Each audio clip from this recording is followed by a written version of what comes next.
So ಇದನ್ನೆಲ್ಲ ಹೇಗೆ ತಡೆಗಟ್ಬೋದು, ಹೇಗೆ ಪ್ರಿವೆಂಟ್ ಮಾಡ್ಬೋದು ಅಂತ ಕೇಳಿದ್ರೆ, follow up with your endocrinologist regularly.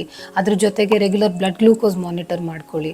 ಇದೆಲ್ಲದ್ರ ಜೊತೆಗೆ ಡಯಟ್ ನಿಮ್ಗೆ ಏನು ಅಡ್ವೈಸ್ ಮಾಡಿರ್ತಾರೆ ಅದನ್ನು ಈವನ್ ಡಯಾಬಿಟಿಸ್ ರೆಮಿಷನ್ ಆದಮೇಲೆ ಕೂಡ ಅದನ್ನು ಫಾಲೋ ಮಾಡಿ. ಫಿಸಿಕಲ್ ಆ್ಯಕ್ಟಿವಿಟಿನ ಹೇಗೆ ಎಕ್ಸ್ಪ್ಲೈನ್ ಮಾಡಿರ್ತಾರೋ ಅದನ್ನು ಕಂಟಿನ್ಯೂ ಮಾಡಿ. ಸ್ಟ್ರೆಸ್ ಮ್ಯಾನೇಜ್ ಮಾಡಿ. Stress is a very important factor to increase a diabetes risk. ಸ್ಟ್ರೆಸ್ನ ಕರೆಕ್ಟಾಗಿ ಟ್ರೈ ಮಾಡಿ. ಮೆಡಿಟೇಷನ್ ಮಾಡ್ಬೋದು, ಬೇರೆ ಬೇರೆ ಥರ ವಿಧಾನಗಳಿದೆ ಅದನ್ನು ಮ್ಯಾನೇಜ್ ಮಾಡಲಿಕ್ಕೆ. ಇನ್ ಕೇಸ್ ನಿಮ್ಮಲ್ಲಿ ಆಗಲಿಲ್ಲ ಅಂತಂದರೆ ಅದಕ್ಕೂ ಕೂಡ ಹೆಲ್ಪ್ ಇರುತ್ತೆ. ಯಾವಾಗಲಾದರೂ you can seek help for that. ಅದ್ರ ಜೊತೆ ಸ್ಲೀಪ್ ಕರೆಕ್ಟಾಗಿ ಮಾಡಬೇಕು, ವರ್ಕ್ ಲೈಫ್ ಬ್ಯಾಲೆನ್ಸ್ ಮಾಡ್ಕೋಬೇಕು. ಸೊ ಇದೆಲ್ಲ ಮಾಡೋದ್ರಿಂದ ಒಂದು ಡಯಾಬಿಟಿಸ್ ರೆಮಿಷನ್ ಇಸ್ ಪಾಸಿಬಲ್, ಅದ್ರ ಜೊತೆ ಅದನ್ನು ಮೇಂಟೈನ್ ಕೂಡ ಮಾಡ್ಬೋದು.